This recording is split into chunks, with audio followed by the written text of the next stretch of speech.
Hello, everyone. Good evening. It's Sunday once again. We're actually starting early. It's still 6 minutes, still 6 o'clock in the evening here in the UK. We did say that we're gonna go on live at 6, but our guest is here, so why not? So we'll start early. It's nearly 2 o'clock in the morning in Manila. I know some of you, I mean, so like regular viewers, they're probably asleep by now, but hopefully you can just catch up later on YouTube because I'll be uploading this on YouTube after the show or later on afterwards.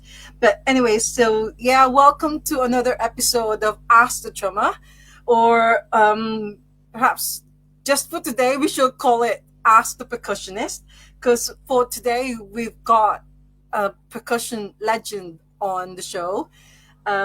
He's also well known as Ian Brown, who's another legend. Ian Brown's percussionist, but our guest is a lot more than just Ian Brown's percussionist. He's a lot more than that, and we'll find out more about him on the show. So, my dear friends, please welcome Mr. Inder Goldfinger. Yay! Hello, sir. How are Hello. you? Oh, really well, thank you. Yeah, really good. Oh, that's good. So, do people call you Inder or Goldfinger? Inder's good for me, thank you. Inder, yeah. Yeah. Okay. Uh, well, thank you so much for saying yes to Ask the Drummer. Like I said, you're a drummer as well, drummer percussionist. So Yeah, I mean, you can define the whole word drummer in many ways, and the whole thing about percussion, it's still to do with drums, it's to do with sounds, and yeah. yeah. Because I don't know if it's true though, but I've read somewhere that all percussionists are drummers, but not all drummers are percussionists. What do you say to that? Is that true? That's pretty cool. We had this conversation last night. Basically, we were in a recording session for one of my son's projects. So, and we had a drummer in, my good friend Paul Lawrence from way back. We had him, and the session was like, "Oh yeah, okay, yeah, do that and do this." Oh no, what about the fills and what about that? And I said, "Look, play what you need to play and come out, and anything else, any accents or anything, I can just do." And as it worked out really well because I was basically able to look at the stuff, at the spaces that weren't being used, and basically utilize them. And so, as far as drumming's concerned, and what we're doing as rhythm players, it's about utilizing the space. Yeah. you Oh, know and yeah. and and if you look at the fact that some percussionists can drum, yeah, but a lot of drummers can't play triangles or even tambourine. So That's that was a true. discussion last night, so yeah, it's quite poignant that you mentioned that today. Oh, that's right. Oh, thank you. But are you feeling a lot better now? Because Yeah, you yeah, weren't yeah, I feeling had that this good. just overdoing it, just need to sort of take it easy a little bit more. But the I'm supposed to be taking it easy now, but I think my life's actually even more busier than it was 15 years ago. As long as you're okay though, and not Oh, I'm too. great. I'm fighting fit, me. Thank you. Oh, that's brilliant. Okay, so welcome to Ask the Drummer or Ask the Percussionist. Yeah. Episode 156 is all about you in the Goldfinger Matharu. Did I Thank say you. that right? Matharu, That's yeah. perfect. Yes, thank you. So uh, I've googled you, of course, just to sort of like to write my script, but Yes. there's not much information about you in Google. I don't know if it's deliberate that you don't want people finding out about about you, or because there's no mention of. Were you born here in the UK or? No. Okay, can you just tell us a bit about your background, please? So my background, I'm an African-born Asian of Asian parentage, born in East Africa. My father was based out there in East Africa, a place called Tanzania, Oh, Tanganyika from the original days, oh, and Well, we came out of there in 1970 at the age of, I was 5. And we came out there just by sheer virtue of my father knowing that there was going to be political unrest there from Rwanda onwards. And we were quite close to that area. And father just said, look, he'd had enough. He'd had sort of like 19 years, 20 years worth of sisal making, looking after huge farms. And I think he'd had enough as well. So we hot-footed it back into the Punjab, which I'll be honest with you, I didn't even, as a child growing up in Africa, and then having the switch to the Punjab, I thought it was an horrible place, to be honest with you, compared to where we were in Africa. Well, what about language? What's your native language and where you? So I speak Punjabi because that's we're from the land of 5 rivers, Punjab. Okay.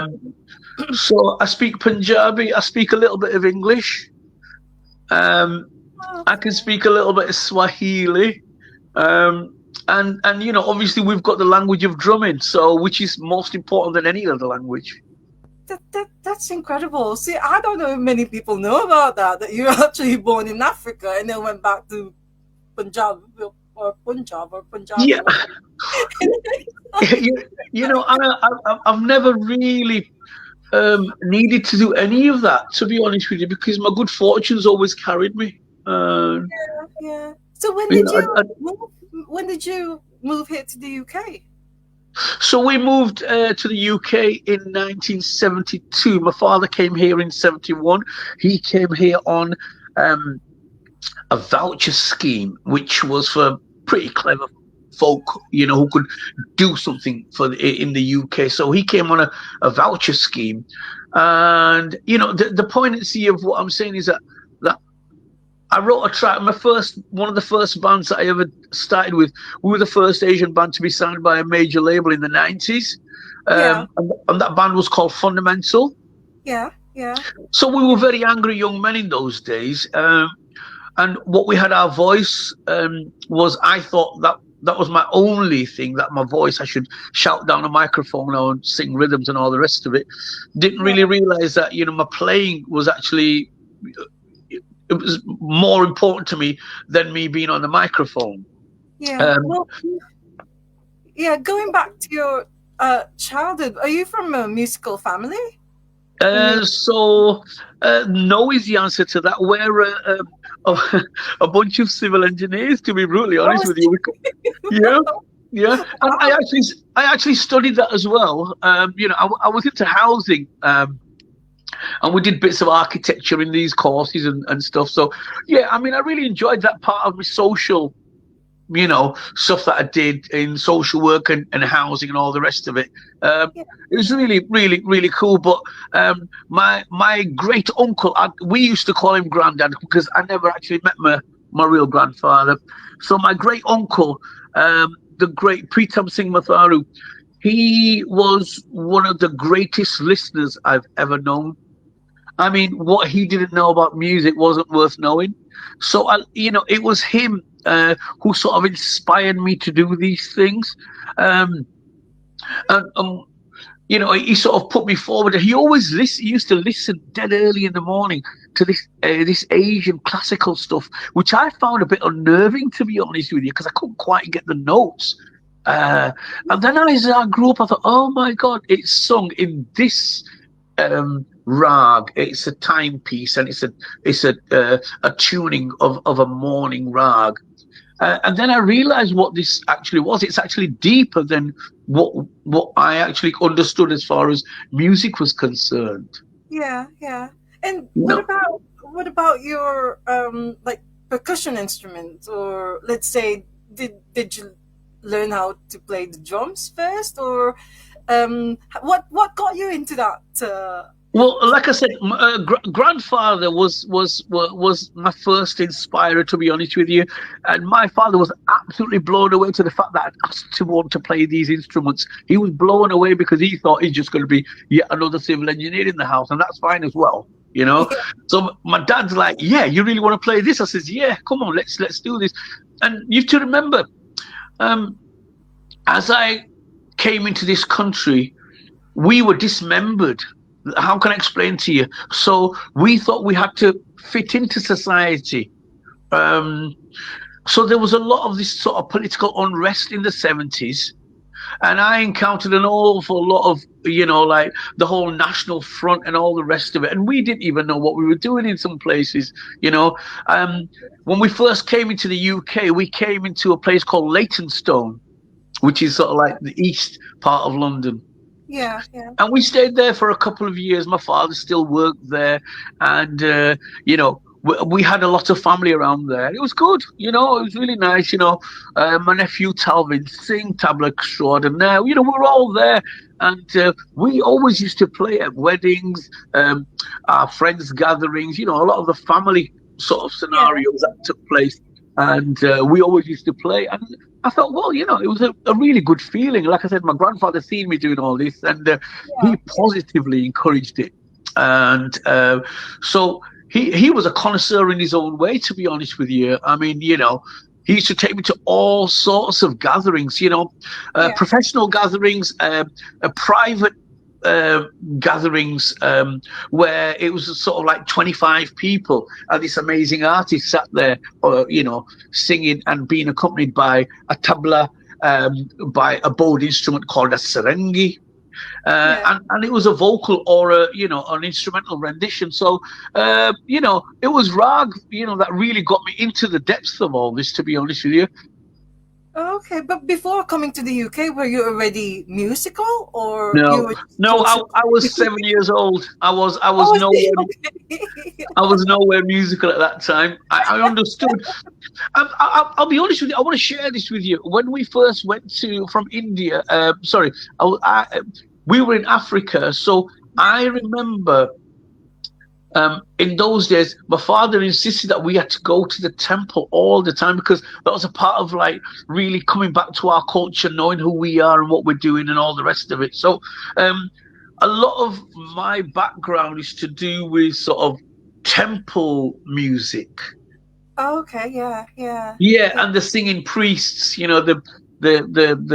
the priests that used to sing after, these Exactly. amazing verses. So I think that was the thing that really got me into it. To be honest with you, it was going to the temple and learning. And so prior to that, my only understanding of music was through worship and temples. All right. So it's only when after you came here to the UK, and then that, got you into the music, like proper music side of it, and not really the temple music, but No, I mean, actual. you see, like I said, when we came to this country, we were sort of fairly dismembered. You had to give up certain parts of your culture, and I'm not going to get all drab on you and all the rest of it, but it wasn't the Yeah, greatest places. So you had to conform to all of this. Had to conform to what's going on, and if you read about what happened in the UK in the 70s, you realize there was a lot of political unrest. all And there right. was a lot of to do with a lot of racism and um, so I don't know. It was a matter of me choosing, and I chose this. I chose this, and that.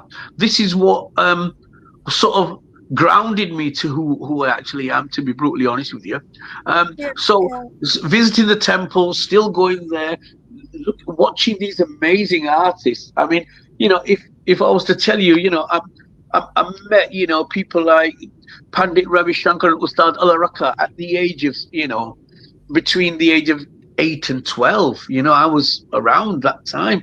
Um, and to be brutally honest with you, it was really inspiring to see the whole live thing as opposed to watching it. Well, there wasn't much apart from there was a program on a Sunday morning called Nay Zindagi Naya Jeevan, which means new life, new way. There used to be a very small 3 minute excerpt of music at the end of that. It was a current affairs program, basically, like Sunday okay. morning. Yeah, Yeah, yeah. and they used to have guests, and I just used to like absolutely didn't care about what the world was going through, but I just wanted to see the last 3 minutes of that program, and For that the really, music. Yeah, yeah, yeah, that really inspired me, man. From yeah. amazing, it wasn't all classical; it was quite folk as well. All right. Well, I Yeah. found out on Discogs that what was your first percussion instrument? I think the first Where did percussion you learn instrument. first? Well, so what happened was we came out of Leytonstone and we Yeah, came up north here into Leeds. And once again, my father used to make sure, like he didn't live long, but my father passed at a very, very early age.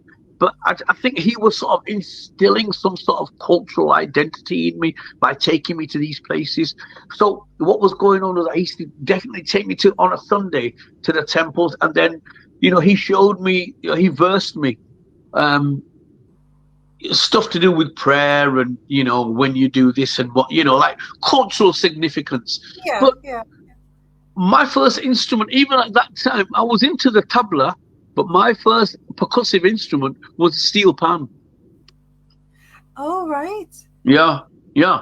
Okay. My one of my great mentors, God rest his soul, Mr. Sinclair Morris, R.I.P., one of the greatest inspirers ever. And I remember he used to teach steel pan, and there used to be a drumming section as well. So me and my friends used to pick up these drums, like bongos and percussion stuff. Yeah, yeah. And what we used to do, we used to accompany the steel pan. I got really into it. I thought, wow, how is he playing this? And it looked like a dustbin lid to me, this steel pan. It's true. Turn it upside down. In our days, we never had wheelie bins like you guys, yeah?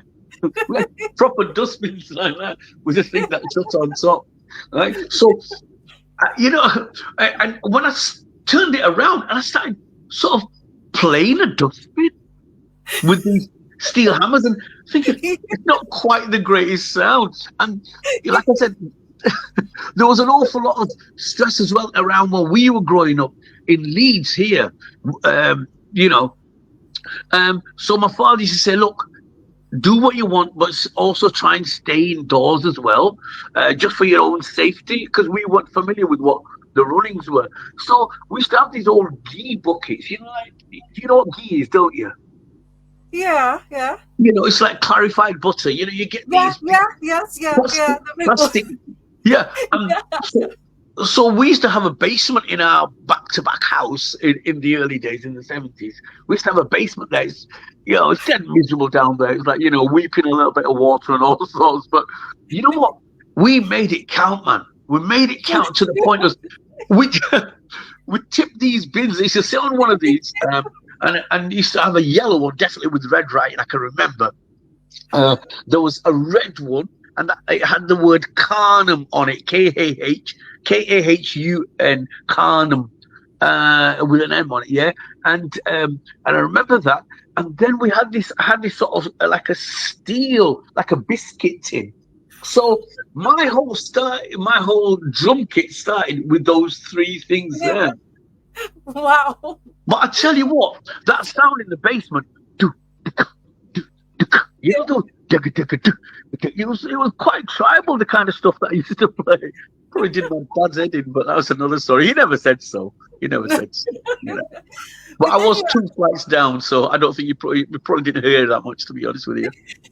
but then you had like a proper like tabla, because apparently, well, on Google, your tutor is actually a world famous tabla player. My teacher was one of the greatest men that ever walked this earth. My Guruji, Pandit Manikro Popatkar, was one of the greatest guys that ever walked on this earth. He wasn't just a teacher or a player, but he was a humanist.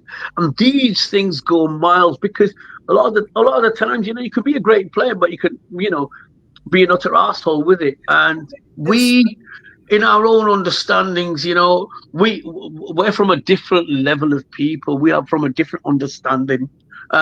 We see a whole humanity. Because there are certain phrases that you say, Vidya Vinhankar. Vidya, you can have all this knowledge, but if you're up yourself, if you pardon the expression, what use is having all that knowledge if you're not going to share it with anybody? My guru was one of the greatest guys that ever walked this earth. Not only to the fact that he taught me so well, but he was actually a member of my family.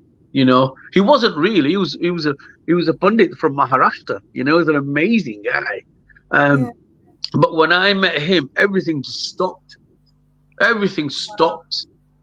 It was like, oh my word, I've witnessed the Messiah. Are you with me?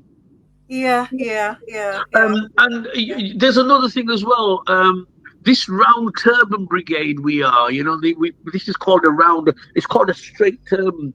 So we come from a discipline called Nam Dari. Okay, Nam Dari, and within our religion, and I don't want to, I don't go around Bible bashing anybody, to be brutally honest with you. But within our religion, we are taught to sing. We're taught to sing these psalms that we've been given. Yeah. oh, yeah, So, yeah, so the whole understanding of singing and then putting these lines with rhythm, it all sort of made sense. It all sort of connected.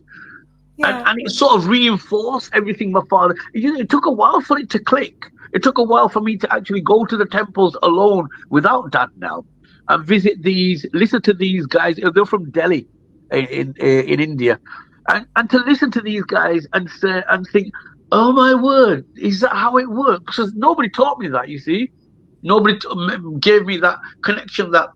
But through the Sikhism understanding is that the whole our Guru Granth Sahib is actually written in rag, in notation, and there is no book that is no religious text that's written like that. So we yeah, sing, these hymns like that, and then yeah, they put to beats, like 12 beats, 16 beats, 7 beats. So it all made sense to me. I thought, oh my God, that's what I want.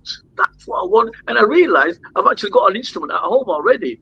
So basically, I had to sort of really think and say, okay, a part of my cultural significance is to do with my beliefs. And my belief system has blessed me and brought me to the levels that I'm at, to be brutally honest with you. yeah. So you don't have like a Bible, you don't have Quran, so it's just all singing. So It's so no called Bible. it's called the Guru Granth Sahib. Guru Granth Guru. Sahib. Okay. Yeah, and Yeah. it's 1,300 pages. But you know what? The greatest thing about this amazing text is that it starts off with Ik Owen God, and you know what that means? There is only one God.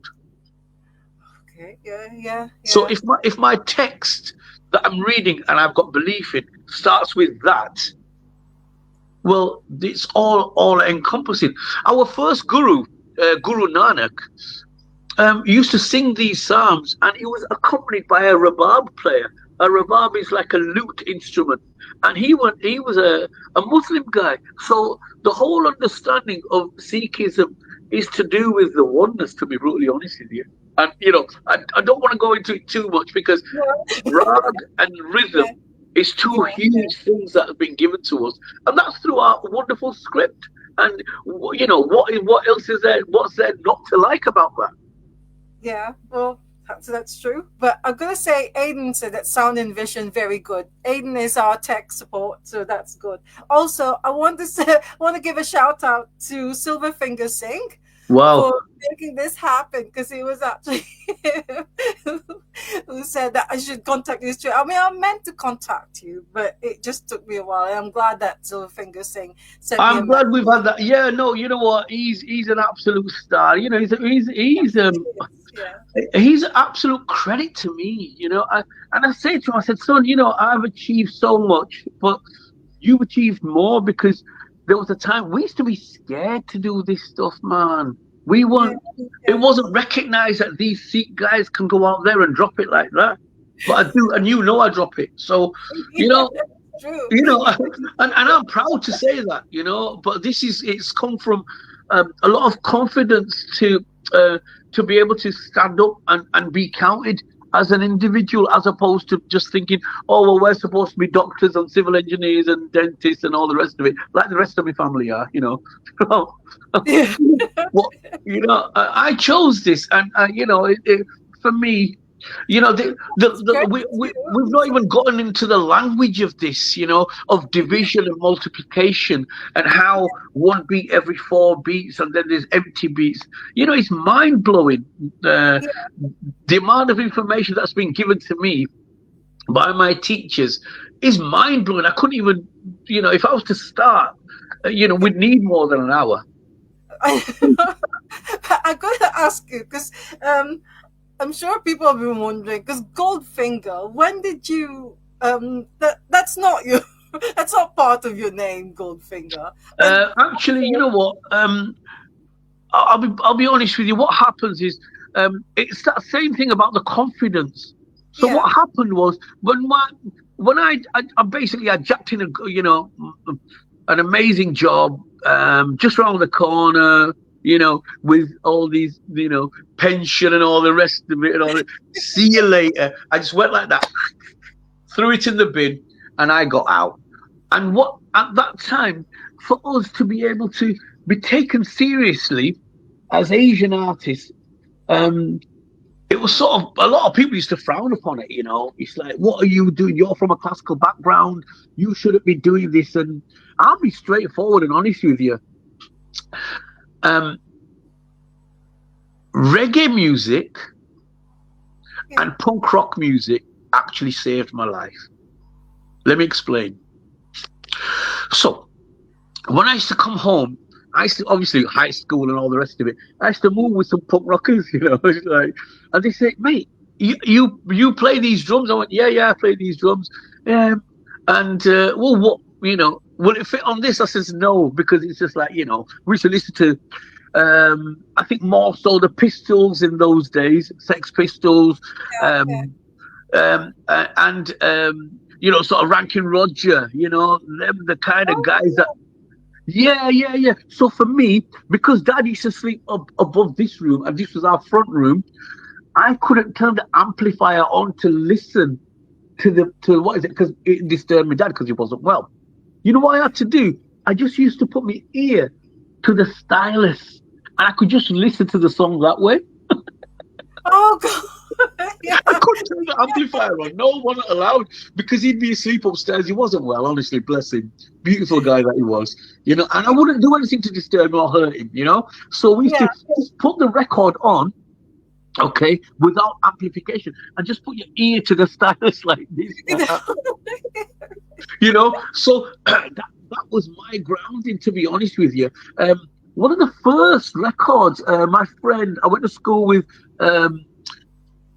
Peter Primus, that was his name, Peter Primus, and he said to me, "Oh, you like this reggae?" I went, "Yeah." He said, "Come round mine then." I went, "All right then," and he got me this tune, and it was Dennis Brown, one of my first double. It was called a 12-inch, yeah. It's 12-inch. Lord, I mean, I heard the original, yeah, at his house because he had, you know, big bass speakers and all sorts, and then he flipped it over. And that's what they called it was called a version, yeah. So it's a dub plate of that, and then the guy was singing on top of it. He was chatting and toasting, and that inspired me more than, I mean, you know, I love Dennis Brown and all the rest of it, yeah. But the toasting part for me was the actual wow. Look where they've taken this song, and I come from an area where we recite vocals as my teacher. As we walk in steps, so if you imagine, we're walking there like that, there like that, yeah, and he goes,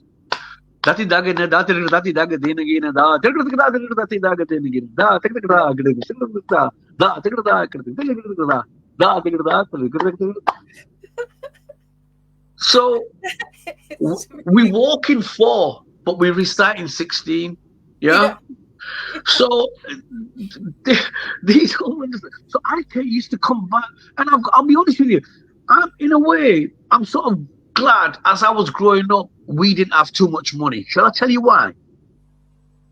It made me stay home and practice, whilst everybody else were putting 50 pences in playing they used to play Pac-Man, and prior to that there was that Space Invader.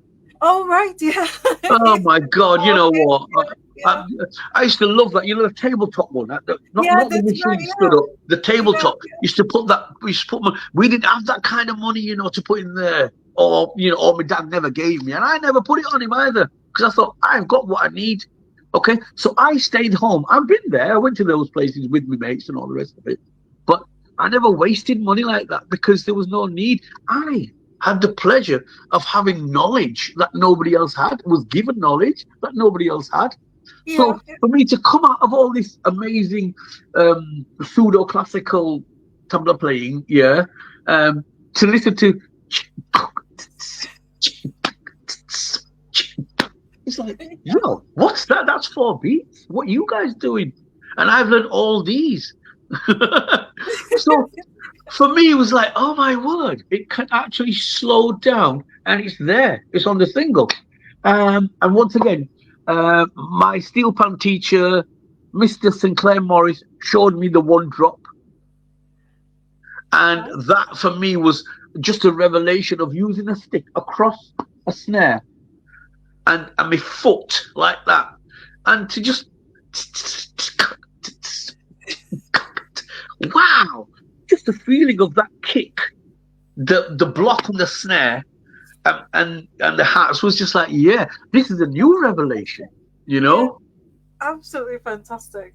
But it's so good because I remember you did that in Stockport when you guested on one of Dr. Aziz, the spinning top in Stockport. You did that thing, and then you started playing the percussion and things. So it was Yeah, beautiful. yeah. Yeah, So yeah, it's I see sound.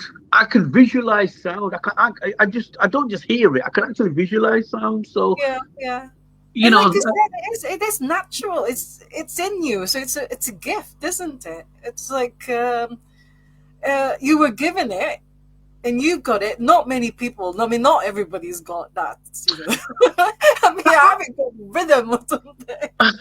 like I said, I'm just lucky, you know, to have been in this scenario. You know, uh, in the early '90s, we were the very first band to have been signed by a major label. We were signed by Beggars Banquet, you know.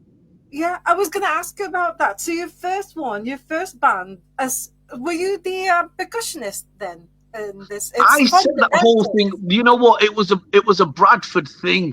It all came from West Yorkshire, and Okay. my good guy Aki Nawaz, he was also from Bradford, West Yorkshire, but he lived down south. So yeah, I was you know visually I was the percussionist, but actually um I did vocals as well. And Okay. Yeah. Yeah. yeah, so that story, if you ever get a chance, if you listen to Fundamental and the song is called Countryman, well, those lyrics are about my father. And it starts with, listen, my country is a land where the sand is yellow. Now the mood in my village is very mellow. Fresh water cascades from the mountain top. So many colorful birds together they flock. Listen to the story of an Asian man who had a dream towards a promised land. It was meant to be a misery with categories already made for me. Man can't understand what is going on. He sacrificed his family and his children. I mean, that's just one part of the song. Oh, And that made it onto the Pepsi chart show and all sorts. I went yeah. to Pakistan to shoot that video. You know, it was That's brilliant. But you didn't last long in fundamental, though. I think you were only there for about 2 years. So yeah, maybe. yeah. I'd had enough. I'll tell you why. Because once again, I believe in Ik Omkar. There's only one God, and we're all Yeah. part of the whole scene. My Yeah. guy had a different understanding now. He was a brilliant drummer. He used to play, believe it or not. This guy, he was one of my inspirers as well. But you know, I don't know what happened to him. Um, he was actually the drummer from the Southern Death Cult. Oh, right. Well, that's okay. Yeah, So what happened? Aquino was, you know, I used to go and see him. He used to have a huge Mohican hair like that. I thought, wow, our Asian guy is doing it like that. So, but you see, what happened? I didn't last long. I'll tell you why. Because we're supposed to be one. You've got ulterior motives. As soon as you start bleating on about Nation of Islam, well, that doesn't include me. So what am I doing here? Right. Okay. Yeah. My Yeah. thing's about music and oneness, yeah? And I'm Yeah. bringing you music and oneness. All those tunes that we done before I left was all thanks to my dad's record collection, and he must remember that. Okay, he must remember that when he started taking points and publishing and all the rest of it, because we didn't know we thought we were running a flipping revolution, man. Not knowing that people are plotting behind our backs, making a load of dough. So, because of that, I had to go. I'm You out have of it. to go. Yeah. Yeah. Yeah, But then you. that's not my thing. You see, I developed an awful lot of stuff. I developed through Nation Records, and I've got to be really thankful to my sister, Kath Carnival, who was a part of Nation Records. She gave me an open plan. She says, do what you want. Do what you want. Do it musically. And she Yeah. helped me with that. And so did he, I'll be honest with you. They gave me the chance to do this and achieve. And I'm really glad that we achieved that. But, I work with Trans Global Underground, you know. Yeah. I, Yeah. That's right. I Yeah. signed them to Nation Records. Yeah. The Yeah. first record they ever brought out was a huge hit. And I played tabla on that. I pushed myself to play tabla on that. I said, you need me on there. Yeah, I signed them. I got my very first recording thing. I got 50 quid for doing it. Yeah. And and lyrically as well, I came up with music. It is a universal language. I can manage to repay the damage done by those people in power. Save the world in this 11th hour. So now I know it's time to react and make the pattern within the white and the black and the red and the yellow and the orange and the pink and all the rest of it that goes on. But, so that's what I mean. Yeah. I put the microphone down to play tabla. Wow. Well, when you left Fundamental, you did it's like an offshoot of Fundamental. Is it detrimental? Is it Yeah, detrimental? it was great, but it's really boring, man. It was really great, but the guy, you know what? You know when the fire in your belly goes? Yeah, yeah, When yeah. when when you see Lalaman, he's my bro, mate. He's a Muslim guy. We ate at the same plate, me and him. Yeah, we ate at the same plate, but even his heart. I think Aki and whatever happened in Fundamental sort of just deflated him. We got signed to Cooking Vinyl Records. Who's going to get Yeah, signed to Cooking? Yeah, we did great stuff. Had releases everywhere. All around. He went to India, had releases. And like I said, I grafted, but his heart wasn't in it. And I'll say it publicly, and I'll say it to his face as well. His heart wasn't in it, and it was I don't know. so I, that I, didn't thought last. I thought he could have put a bit more into it. I just Yeah, felt that I had to always be the torch bearer, and I'm sick of being the torch bearer. I want somebody else to show me something, yeah, that I can get inspired by, instead of me always inspiring these. And like I said, he didn't have that fire in his belly; it had gone. it's gone. So Yeah, yeah, we just pretended to be top superstars driving these dead expensive cars, sports cars and all the rest of it. It was pretty funny, I've got to tell you. Yeah, I used to, through our publishing, I bought myself an M5. People go on about BMW M5s. People weren't even born when I was driving that. I was driving those kind of cars in, early wow. days. Yeah, and he had a 635 CSI, a big long shark looking vehicle. So we used to do all sorts of stuff. Do all sorts. We've won awards: best innovative band, best newcomer band, and all the Yeah. rest of it. But it just, I just had enough of it, to be honest with you. What happened to the And car? Do you still have it? To the um, car? Um, no, I don't. I don't have that one, but I yeah, don't- yeah. I mean, yeah, I've had more ridiculous cars since then, but that's another story. I should have put that money in houses and bricks, but I don't care. I've had a great time, mate. I don't care. See you later. In those days, they never had speed cameras. So is that how Ian Brown, or was it you who found Ian Brown, or Ian Brown I didn't. found I didn't you? find anybody. I didn't find anybody. I wasn't looking. I wasn't looking for love or anything like that. I was fine. What I was doing was I was just. I tell you what happened was I got to the point of thinking, oh look, there's this. I've done this trans-global underground stuff. I've done fundamental. I've done this detrimental stuff, which is all right. Like I said, some really good tunes, but his heart just wasn't in it. Yeah, so he couldn't deliver. And I don't want to do vocals as well. I can't do everything, man. Don't want to do everything. I want everybody to play their part. So we did that. We got out of it, and he did exactly to me what the other guy did to us. So you know what I did? I said, "Here's your money. Here's your cars. Take it, go." From that day onwards, I thought I'm not going to work with a band. I had when I was in London with Aki and Nation Records, I made a load of really good contacts. I worked with a guy called. Well, there was a few, but one of the great guys for me was a guy called Keith LeBlanc from Tackhead. Oh, yeah. Yeah, what a beautiful guy. What a beautiful guy. Yeah, He spent time with me. We spent time together. yeah. Politically motivated, but technically integrated. Oh, my word. Awesome.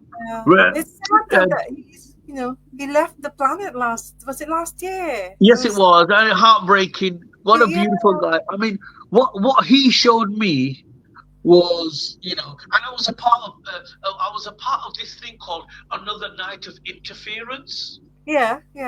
So, my cousin Talvin, he had a gig, and he invited me to come and play on 3 tracks. And Keith was on the whole of the gig. So we'd finished the show at the Women's Arts Centre in West London. Finished the show, and the Keith says, "Oh, what are you doing in a couple of weeks' time?" I said, "Well, I'm around. I'm at Nation Records." He says, "Fancy doing a gig with us?" And I went, "Well, yeah, mate." You wouldn't believe my very first London show was at the Astoria, which you will know as LA2 or whatever. Sort of Tottenham Court Road at the top. And then you go down the stairs and just I turned up there with my little tabla here in my Rexine bag, yeah. And he told me what it was. Well, I got there at sound check, and I don't think I've ever heard bass a kick drum that sweet, that big in a whole system like that.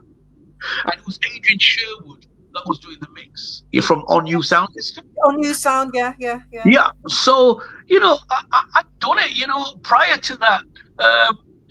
And, on stage that night, that couldn't have been if there was another night like that, I don't know. I don't think there could be another night like that. So on stage, you had people like Kenji Suzuki on on guitar, Kenji Jama. He was a Japanese guitarist. Doug Wimbush on bass from Living Colour. Yeah. We had 2 drummers. It was Keith LeBlanc and my ultimate hero, Jackie Lieberzeit from Cannes. Wow. I don't know if you know these people. Do you know this person? Yeah. Jackie. I mean, you're talking about drums, and if we don't know Jackie Lieberzeit, well, where are we? Who are we? He was a very personal friend of mine. We used to have some really amazing conversations. We never. Oh yeah, and then there was a guy called John Reynolds, Sinead O'Connor's husband. Oh, right.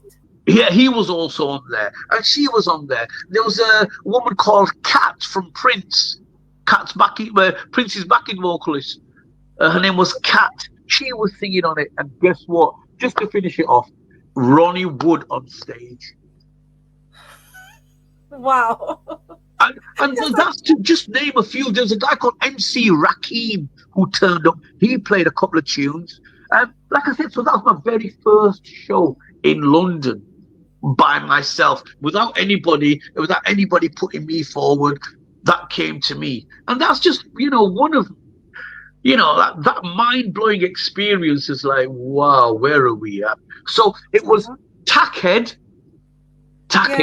Living Colour, and special guests. And like, you know what? Ronnie Wood on stage there like that. Oh, would. That's incredible. And I only seen these people on the telly, mate. I've never seen him before. I was on the telly. I've seen him.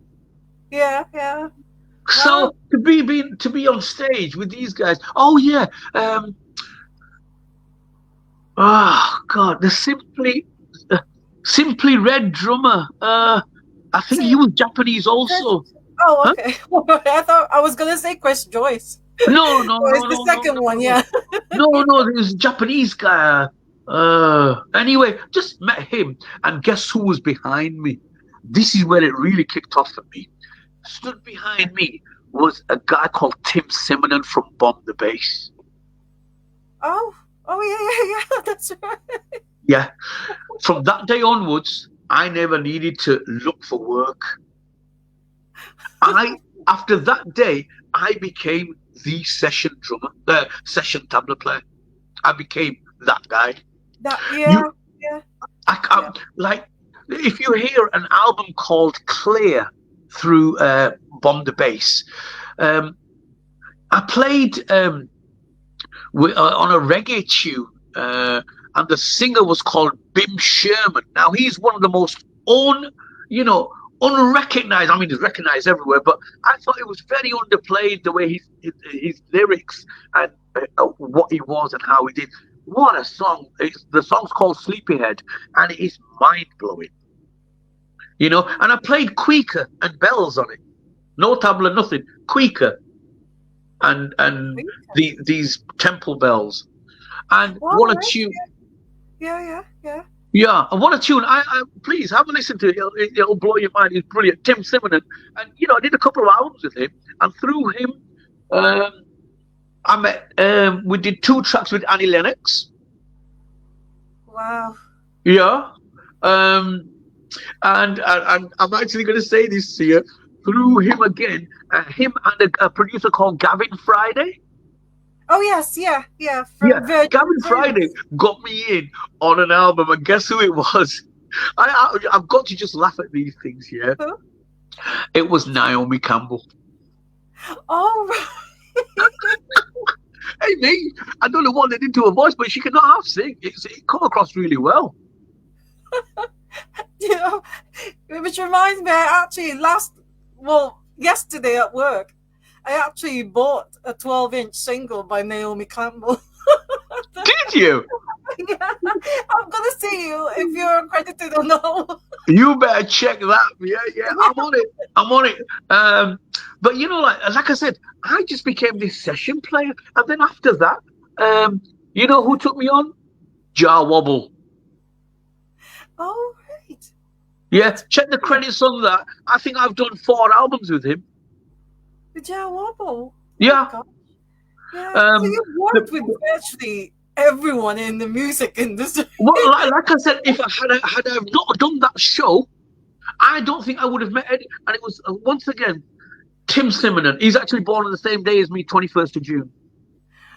Wow. Okay. Yeah. Yeah. Yeah. So we used to share birthdays together. We've had a right load of laughs. And you know what? I just sat to all this politics and we're all one. We need to be one. Come on, let's get together. Let's hold hands and dance a merry way and wear what is this in our hair. See you later, mate. Politics caused me nothing but stress. I looked at the real thing that made me happy, and that was music. And the way of my approach. Oh, yeah. That made me happier than the politics. I didn't want to be a politician. That's I'm already true. a politician. Are you with me? By sheer virtue of how I dress and what I do. There's not many folk out there who do what I do. And I'm proud and I'm pleased that society's given me this chance to be able to give it out like that. I'm really proud of that fact. Because when I look back and I just think, this is what made. Like there was a tune that this singer called Najma Akhtar did, and that's on Jar Wobble's album, and it was called Om Namah Shiva. Great tune. We played it it gets played all the time, but I'm just like so proud of that. Wow. That's brilliant. Well, I've got to ask you about another legend. This is a guitar legend now, guitar maestro, Dr. Aziz. Yes. Because you always play together, and of course you're Ian Brown's. The two of you are so like you played with Ian Brown, and you were great together. I saw you in Liverpool at that Ullet Road church. Yes. Which, Oh, were you there? Oh, that was yeah, a really that good was, show. yeah, That was that a was really good show. I've got. I remember. I remember that was a really good show. yeah, and it carried on longer than it actually Oh because yeah, we. I mean, we don't care. we I mean, just played. Well, the greatest thing is that having done co-writes with Ian himself, we're able to do these with his blessings. We're able to play these. Yeah, Um, and all these songs, you like getting high. That comes from a huge song through Aziz's. Um, you know, uh, um, it's mind blowing. When we first started working. Um, yeah, I remember Aziz. I always wanted to meet him. He didn't give me the time of day. He was too busy doing Simply Red and all sorts. He never came until one day I played Band on the Wall with this jazz with a beautiful guy called Milan Ladd. That there was a bass player called Phil Richardson Jr. And I think the drummer was maybe Andy Treacy, who plays for. I can't get no sleep. What is it? Faithless. oh really? Oh wow, Yeah. yeah, okay, Andy Treacy, a beautiful player. Like I said, yeah, I've had the pleasure of playing with some amazing drummers, man. But anyway, so I done this show in Manchester, and I was just sat down, and I just seen this tall, amazing guy, and I'm sure he wasn't walking; he was just floating on this. On, he just floated towards me, and believe me, he threw his card like that on the table, and I just thought, "Oh my God, here we go! Here's the Messiah has returned." Honestly, it was mind blowing. I thought, I've been looking for you for flipping months. And 80 years, he just turns up and just drops his card there like that. I thought, I'm actually truly blessed here from here on. My life can't get any better than this. oh, he's brilliant. Yeah, he's You know really what? I'll be honest with you. We take our work so seriously, but not. oh okay. We take it so seriously about all these tuning and all they've got to tune in and got to do this and all that. And then come to it, we're just like, yeah, let's have it. Okay, can we extend this any further? What else can we do to this? And the whole improvisation of Yeah, of yeah, of playing and just being able to do that, it's a huge pleasure, man. It's like being a classical musician. Ha ha ha. right. Well, um, I'm gonna ask now about because this one because now you're in the band called Winachi, but originally it was called the Winachi tribe, right? Or Yeah. Winachi. Can I just step back one thing before that? Oh yeah, of course, yeah. Go ahead, yeah. Okay, so I'm looking at the time. Yeah. So what happens here is I come and I've done these albums with Jar Wobble, and I'm doing all these amazing recordings and the rest of it, and then I get these calls from Oslo. Once again, that was through David James Associates. That was Oh, Jar Wobble's manager, and okay. he got me some amazing gigs. So next thing I know, I'm on an album. This Grammy award winning girl who's just won this amazing award, and she's doing this fusion stuff. Well, that's my shit. That's fusion. That's what we've been doing all our lives. Yeah, Yeah. yeah, You yeah. know, and I thought, I've got to say this here. I thought I was genius until I thought, oh my God, I heard John McLaughlin Shakti, who recorded something in 1976 that totally blew my mind. But that's another story. You guys need to study that, and I studied it proper. When I heard that, I thought, oh my word, is this how fusion works? And that was John McLaughlin, the guitarist, Yeah. and Zakir Hussain, who just passed recently, the tabla player. Yeah. Yeah, I mean, I thought I was pretty cool until I heard that. I thought, oh, better practice a bit more, mate. Yeah. So there was all that going on, and I'm going to Oslo all the time, getting paid a load of dough for sitting around studio having a great time, and I didn't mind. So all that whole political stuff and all the rest of it I'm just getting away from it. I'm just being more creative and looking at what I need to do with musically. Yeah. Okay, Yeah. I'd had enough of detrimental. I knew that was on the way out. They're gonna get sack it. They can keep it. They can have it. I don't care about it. I just concentrated on my musicianship, and like I said, that musicianship got me to this level. And then that's what happens. I get this phone call. I just come back. I remember Silver. He was only young in those days, maybe even 10, and he said to me, he says, "Oh, Dad, we didn't have mobile phones in those days, so it was a phone call here. Anyway, here we go, ring, ring." And I've literally just come back from Oslo. Trust me when I say to you, I got paid a ton of money for just sitting around studio having a great time and recording. Now, I like that life, to be honest with you. Yeah. So I got this phone call. Hello? Uh, yeah, you play tablas and that? I went, what? He went, you play that Indian instrument, tabla? I went, well, yeah, I do.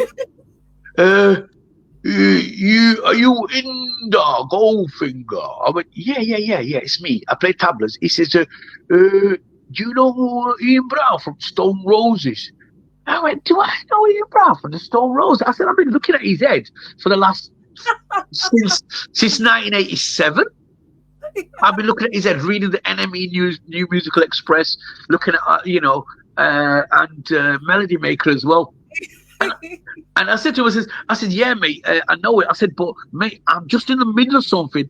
I'm going away for a couple of days. When I come back, I'll call you. And you know what? Put the phone down. Went to Oslo. Did won a Grammy for the album she did. Yeah. And there's a guy. Do you know Morten Abel from Aha? Oh yeah. Yeah, Morten. He presented the award. Yeah, I mean, mind blowing. I look like 3 inches tall next to him. He was like 6'9".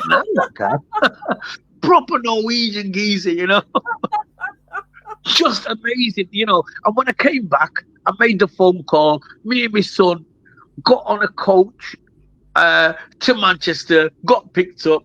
Went up there, met this beautiful guy, Ian's then manager called Noel Walters, and he was a ragga guy, So I thought, oh my word, is this my life going to get any better than this? Yeah, the guy's ragga man, he's on with it, he said, I said, look, here's my CV, here's my last album, this is what I've done, and he was like, yeah, okay, yeah, no worries, yeah, we'll be in touch. Well, there wasn't nothing else to be said. I got a phone call the next day off the production manager, a guy called Hugh, and we spouted, a load of technical stuff. And he said, see you in London in 2 weeks' time. Guess what? I didn't know that we were going to go and do Top of the Pops. Oh, what? I had no idea. And I'm going to share one thing with you now. And this is what happens when you can anticipate and just relax. Okay. I said to you, I did that Naomi Campbell thing, don't you? Yeah? Yeah. So I got a phone call of her management about 3 months prior to that saying, we're going to do Top of the Pops because the tune's gone to number 17 in the charts. I thought, oh, okay. I looked really good, The playing was really good. It's fine, And I felt compromised by what they were saying to me. He said, oh, will you mind sitting on the floor? I went, yeah, I don't mind sitting on the floor as long as there's a rug there, whatever. Oh, there's going to be 2 dancers, you, somebody else. It sounded like a flipping circus, man. Yeah. And you know what? I'll be honest with you. I said, mate, I don't know if I want to do this. And he's looking at me, the management saying, what? You're going on Top of the Pops, bro? And I thought, it's all right, mate, because I know I'd be murdered for life. I'd be murdered because all my background, all my classical stuff will just go, flush it down the flipping toilet. Do you understand? Yeah. I just thought, no, I'm not going to do this. I felt so compromised. But guess what? The greatest thing is I didn't go on Top of the Pops. Yeah. I still got paid twice, one from the record label and one from MCPS or whoever it was. Yeah, Yeah. they paid me as well. Yeah, for not turning up. Thank you. And then 3 months later, I'm going on to do Top of the Pops with one of the greatest living legends of all time, Ian Brown, and my brother Aziz Ibrahim. Now, Wow. I don't know about highlights in your life, love, but that was it. That was one of, like, yeah. And I'll be honest with you, at that time, it was a poke in the eye to all these other guys as well, to be honest with you. I'm going Yeah. to tell you, you're asking the drummer, I'm telling you, the drummer's telling you. Yeah. So well, that for me was like, oh, okay. And my mum was like, what was he doing with those eggs on stage and all that? I went, Mum, it's just creativity. That's what they do. Just it was a part of space exploration. That big Yeah. tune called My Star. That's what we did. And what on stage with Aziz, Sylvan Richardson, and I tell you what, a very underrated drummer called Simon Moore. He's one of the baddest drummers in Manchester. Wow. He plays for Ruby Turner now. Bad drummer. Amazing player. Gosh. So here I am feeling compromised that I can't do Top of the Pops because everybody just think, oh, once you've done Top of the Pops, you've made it, haven't you? Yeah, you've made it. Well, guess what? I never compromised and I didn't sell out. And that politically, I'm stronger for that by not doing it and then going on with Ian Brown, going in at number 4, was it in the charts? Or number 5? Going in like that, I thought, yes, I'm having a bit of that. So you got paid as well for not. Oh yeah, of course. Mate, listen, I've always said to people, if you're nice to me, you'll be surprised what I can do for you. It's not all about the dough, but if you're nice to me, you'll be surprised what I can do for you. That's brilliant. Absolutely. Are you still in touch with Ian Brown, or? Yes, of course. Still, Oh yeah, we still talk. We'll still have a laugh. Yeah. We still have a little reminiscent about about the good old days. The fun. I mean, I don't know if I could have such a great life again. I'd have to have, I don't know, what we achieved out there all over the world. I think we've done the world over 3 times, not me and him. Amazing, yeah. Aziz always reminds me that I have done more shows with him than anybody else. Yeah. Well, it's not like it's over for you. Like I said, you're in a new band now. You're in Winachi, which the first time I saw you, it was called the Winachi Tribe. Yeah. And I remember you were supporting Sugar Hill Gang. Yes. In Manchester. Yeah. Yes. Amazing, yeah. In 2019. So why did you drop the tribe and the so it's not just... Okay, so it's pretty straightforward this year. What happens is when I first started, I'll just go right back here. They approached me through MySpace. MySpace? Oh, yeah. So he called me through MySpace. That was a long time ago, yeah? He called me and he was asking me, and I wasn't quite sure what these guys wanted from me. But then I'd arranged to meet one of the guys on the phone. We just had a chat and whatever. And he says, you want to do a remix or the rest or this or that? And I said, listen, mate, what you record, I said, look, I like the vibration, but you need to record this properly and do it, if you're going to do it, let's do it properly. So I got them over to Leeds, yeah, and they were called China White in those days. Now, China White has got a really horrible negative understanding. Oh, gosh. Yeah. So me and Ian spoke about this, and he went to me, hey, that's not a good look, mate. I'm just telling you, it's not a good look. Yeah, And I said it to them. I said, mate, I'm, pretty teetotaler, me, I'm not into any of that. I've witnessed it, been around it for years and all the rest of it, but I don't really think, and they took that on board. And what they did was they used the word China White, okay? And this is Anthony, one of the programmers, and the geezer behind the desk. He came up with this thing called Winachi Tribe. Now, Winachi Tribe is actually an Amerindian tribe sort of, well, now you could say around Los Angeles way. Okay, yeah. Winachi. And then what happened was it just became a little bit too long. Winachi tribe, and I got the understanding of all us coming from different areas and all the rest of it. Yeah. Um, what we decided to do was just go make it a bit more snappy. Yeah. So Winachi. So Achi. Winachi. That's it. But you're talking MySpace, so you're saying that it's been the Winachi tribe has been around for a long time? Yeah, those guys were a duo first. Oh, yeah, they were a duo. They used to. China White, didn't they have like a hit? They had a hit. Well, if they did, they didn't put me in it, and I didn't get paid. So if they did, where's my dough? No, I don't think it was them. I think that could have been somebody else. And I think it's China Black. I think there's a China Black. Yes, I think there that's is. The one with like a duo, yeah. Yeah. So I mean, they're very clever. His lyrics are real. I mean, the guy is, he's going places. He can just stand up and say it, and people listen to him. He's got that panache about him. And we just wanted to do an album, and we had all sorts. We sort of self-manage ourselves, but now we've got a really nice called Aaron Crossley, who's looking after us at the moment, and he's putting us into the right places. So we're very happy in ourselves. Yeah. And you released an album last year. Yeah, it's a great album. Please go out and buy it. It's amazing. I've listened to it, and I can tell you, I put my heart and my soul in that. Let me tell you. And the playing, well, you can hear it yourself. Yeah.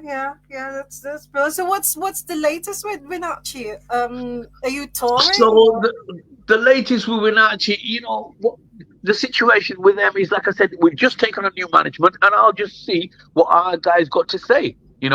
Going to give him 3 months to do what he wants to do, and then we'll just start working it out. And in the meantime, you're actually collaborating with Silverfinger Singh, your son. You're doing But he's. I wouldn't. If it was rubbish, I'd tell him. But he does some really good stuff. It's pretty cool. It's pretty cool. I always rate him. Because he's a chip off the old block, but he's gone one better, and I love that fact. I might have all the accolades and all the rest of it. Because I got in there early. I've got a load of accolades in my life. I've recorded 27 odd albums in my life. I've got like sort of 11 gold, silvers, and all sorts. But that's not what we're talking about. We're talking about the humility that you carry yourself in. Because if you look around, well, you don't need to look around here, but there are none of my albums up on my walls here. There are no gold discs up in my house. They used to come and just be displayed next to my mother's bed. That's enough. Oh, wow. Yeah. They're still not up. My mom, before she passed, she said, "Oh, just put them up." I went, "Nah, it's all right, man." You see, that for me was just acknowledgement that my mother sees that I've achieved. Yeah. And then she'd say, "Oh, well, if your dad could see these now," I said, "Well, you are my father. You're my father and my mother." And these are the things that I'm very, very family orientated. The whole universe is my family, my love, and you know that. Yeah. Well, I don't see anything else. I just see humility and humanity. That's all I know. Yeah. Well, your performance, you Silverfinger Singh, and of course you were there as well at MMTV or TV it's called now, last year. That was absolutely amazing. So is that what the album is going to see? Going to release an album next year with you in it? You know what? We were recording yesterday, and we're recording this evening. Or after I finish with you, we're recording this evening. And we're always working, and he's always working. He's always moving. He's always shaping, and I love that fact. I just love the fact that because I said to him, I said, "Son, you've overachieved as far as I'm concerned."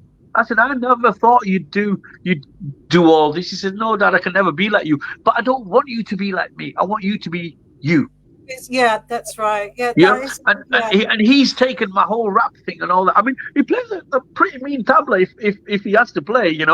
He's got an idea. He plays really well. He was taught by me.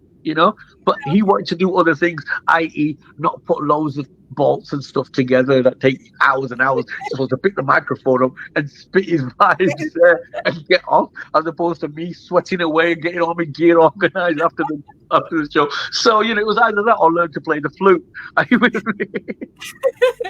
oh, your setup, whenever you play, you've got loads of amazing things. There's this like spiral thing that's hanging, and when you play it, it's just absolutely incredible. It's my.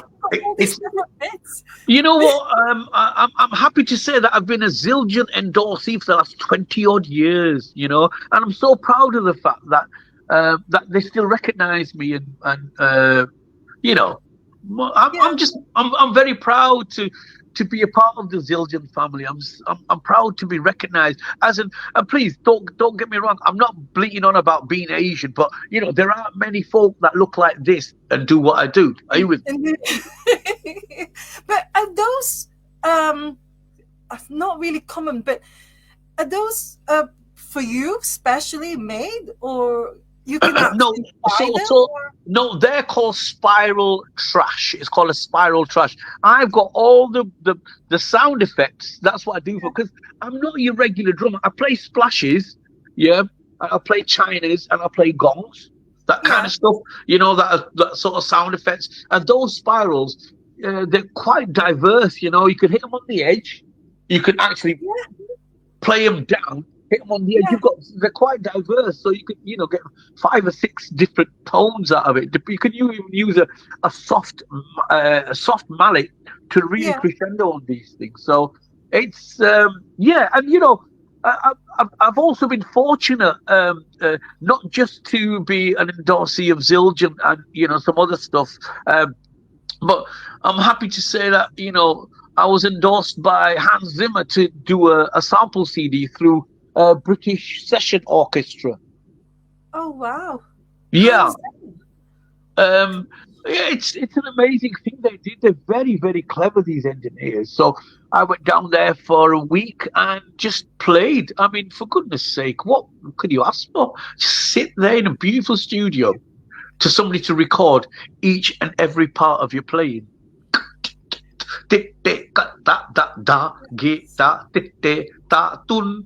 All these, and then what they do is they put it together. Um, but I mean, the demonstration. If you go online and check the demonstration, uh, Yeah. uh, it's um, it's Spitfire audio recordings. Right. Um, Yeah. Yeah. Yeah. Yeah. like I said, I never expected anything like that. But people just come to me and said, "Look, would you want to do this?" And I thought, "Yeah." Um, the other thing is that I got that through a drum and bass session that I did. Oh wow. Yeah, with a guy called he left the planet as well. Called a guy called MC Conrad, and he was from Good Looking Records. LTJ Bookham, the I've heard. Yeah. Yeah. Yeah. LT. I mean, he's drum and bass through and through LTJ Bookham, Yeah. and this MC Conrad was the vocalist for LTJ Bookham, and his brother was the guitarist, and his brother and me, we go back a long time. In fact, Aziz and him go back further than me and him, to be honest with you. That's incredible. I mean, it's like what a life. What a life that you. So Truly blessed. what's the? I know it's all like a bit strange to ask you about this, but what's the standing as far as the community? Because like you said, with the religion, and you're supposed to be doing classical things. So do they actually acknowledge you as someone who does this, like percussion and Yeah, playing? yeah. In, Well, the what, thing is, what, you've got no choice. You see, if you're seeing my face on the TV, yeah, and you see me face in the we had this 2023 Leeds, and I was one of the faces. I don't even sort of rate myself like that, but people come to me and say, "Come on, we rate you." I don't rate myself at all. I don't. I know I like to play. That's all I know. yeah, Um, And the thing is, my point is that I'm a musician and I want to be known as a musician, and I don't necessarily walk around wearing a badge to say how bad I am. Nobody walks around with a gold, with a title belt, do they? Nobody walks around like that. So what I'm saying is that um, you get your recognition, you get your understanding. Like, you've got to remember that when I go into the temples, I don't go there as Inder Goldfinger. I go there as Inder Matharu, and they see me as the tabla player that used to come and play here as a little kid. So Yeah. the community have always embraced it, and those that didn't were just jealous bastards. But do you still get a chance to do like traditional? Oh, I tradi- love it. I love it. It's nothing greater for me to do because that's where my actual grounding is. That's Yeah, where I'm yeah, from. yeah, That's where I'm from. yeah. It's not like rock or playing with the umbrella. Sweetheart, That's great. honestly, take me wherever you want. I'll be able to fit in. I know that. I have the conduit. I have the interface to fit in. I've been doing it a long time. Um, and I'm able to do it. There's some lads that they get scared of the sevens and nines. Some people. I say, listen, should we just try this? But if you do it like this, you have to have the empty beat. The first three beats are empty, so it's 1, 2, 3, kick snare, kick snare. 1, 2, 3, kick snare, kick snare. Now keep that going.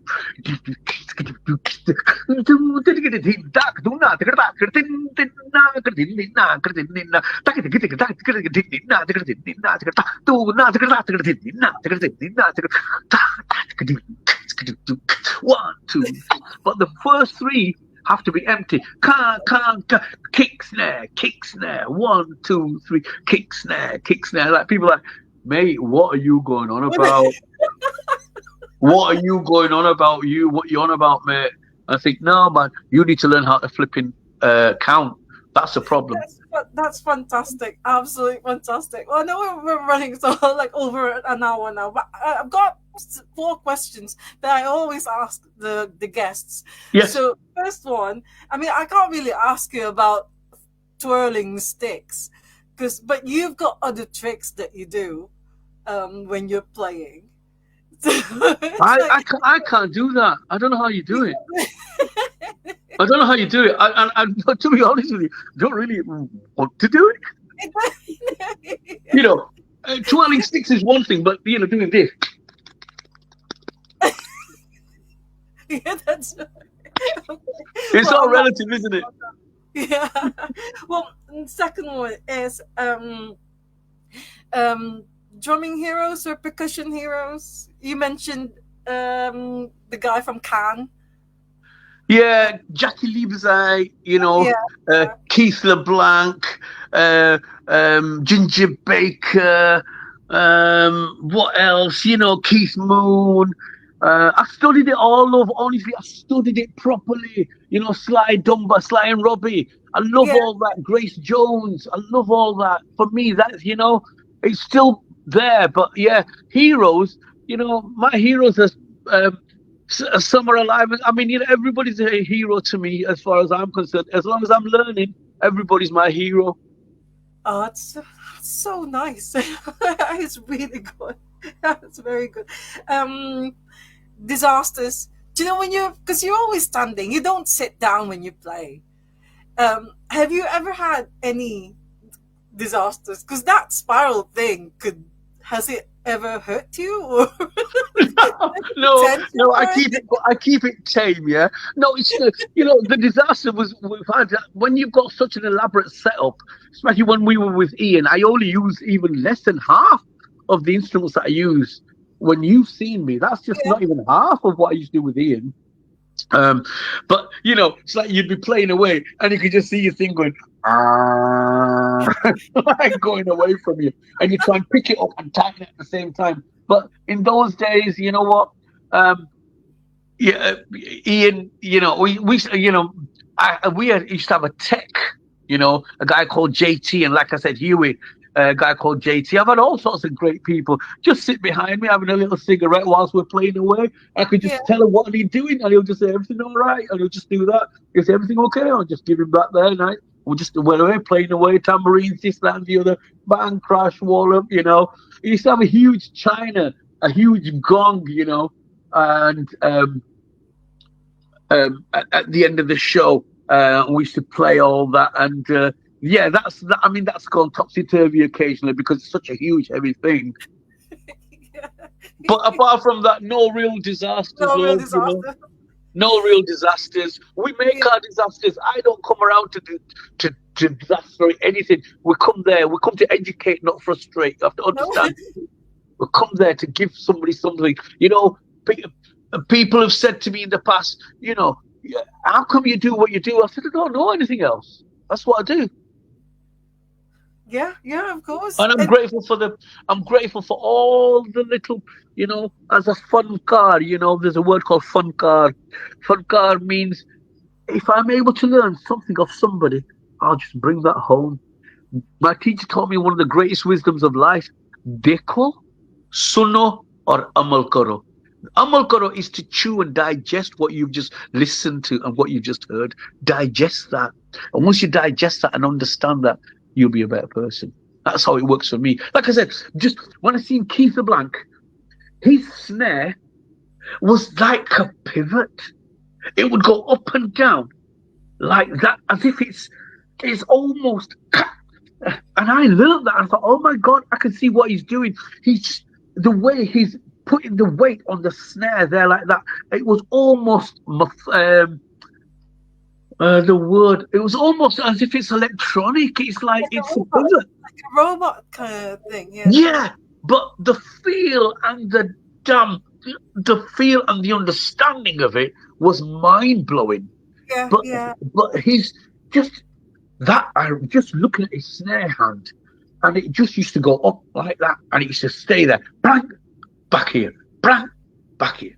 Bang. And he showed me the difference between a piccolo. I play piccolo snares. I love snares. Because I used to play timbales as well. Still do. Okay. Yeah. So I just take the snare off and I'm away.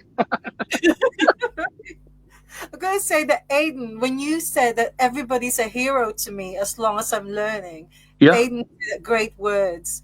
I mean, I totally agree. That's just, I think, I'm going to use that as well. Everybody's a hero to me as long as I'm learning. They are heroes to me, and I'll tell you, one of my greatest heroes is from Manchester. His name is Simon Wollstonecraft. Oh, Funky Si. Funky Si. He's my boy. He's my guy. Oh, yeah. You've no idea. Me and him go back a long time. Oh, yeah. What we've done with Ian Brown and the laughs that we've had, oh my word, I can't even tell you. Me and we used to cry every night laughing. Oh wow. Yeah, that guy there, Simon Wollstonecraft. You know what? People might think he's an old school drummer, and I'm glad for that. I'm glad for that, because people don't play like that anymore. And what you see from there, and these double kicks, the way he plays them, oh my word, he's not one of those. He's not into any of that. He doesn't play that. But what he plays is outstanding. I love him. Mike Joyce, all those guys, They're very humble. I mean, Funky Si is such a humble human being. I mean, I really love Funky Si. I get my humility through him. I learned lots through him. Yeah. Well, last question now, because I know you said you're going to be doing a recording after this. Yes, we are. What would be your advice to aspiring drummers, percussionists, or musicians in general? Seek and you will find. That's all I know. Seek and you will find. The thing is, it's very simple. People can say, "Oh, I'm a drummer." Well, you're belting the hell out of that. You're playing it as if you're going to murder the drums. You're not going to murder the drum. When you learn your art and your craft, and you first of all learn how you hold your sticks. Oh yeah, by the way, one of the real living gurus, Trilok Gertu. Please check him out. Mind-blowing drummer. Trilok. Trilok. I'll say it in Punjabi. Trilok Gurtu. Trilok Gurtu. Good too. Okay. Outstanding player. Outstanding. I learned a lot of tricks from him. Yeah. But when you go out there and you want to say, "Oh, I'm a kick drummer," you leather the hell out of the kit, man. What are you doing? This is not what this is about. It's about feel, understanding, love, and respect. That's awesome. That is so good. Thank you very much. I've been trying to remember what someone taught me how to say "you're awesome" in Punjabi, but I forgot.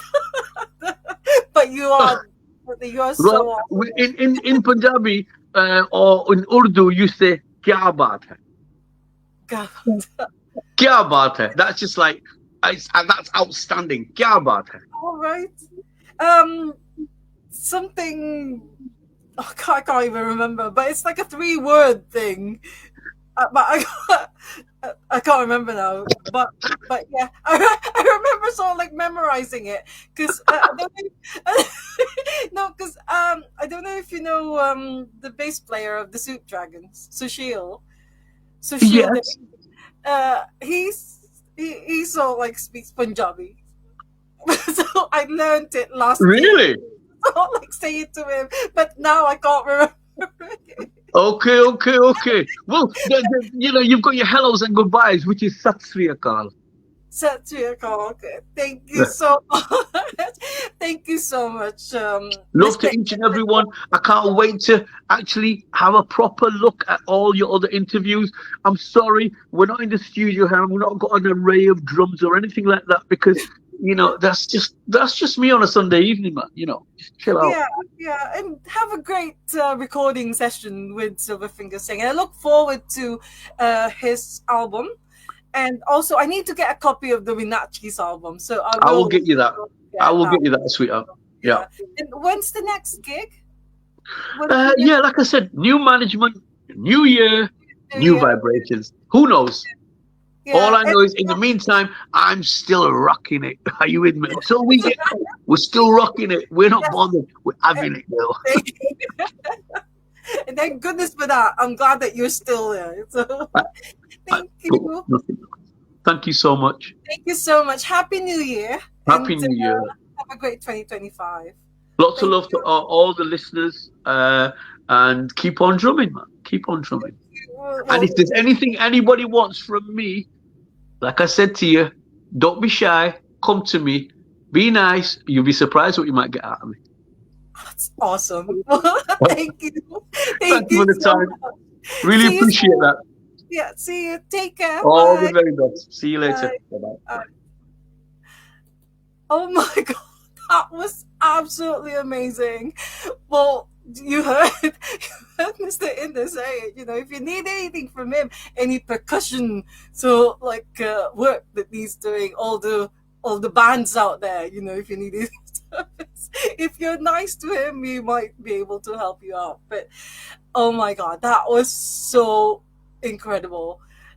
I still can't remember that phrase that someone taught me how to say "you are awesome" in Punjabi. But thank you so much to Mr. Inder Goldfinger Matharu because he's absolutely amazing. And once again, thank you to Silverfinger Singh for the reminder because it's been a really busy time, and I did so like want to send him a message, but I'm glad that you prompted me to it. So, right. Thank you for joining us, and keep an eye out for the next Ask the Drummer episode. Next week it's going to be a drummer, but hopefully we'll have another percussionist as well because they're absolutely amazing.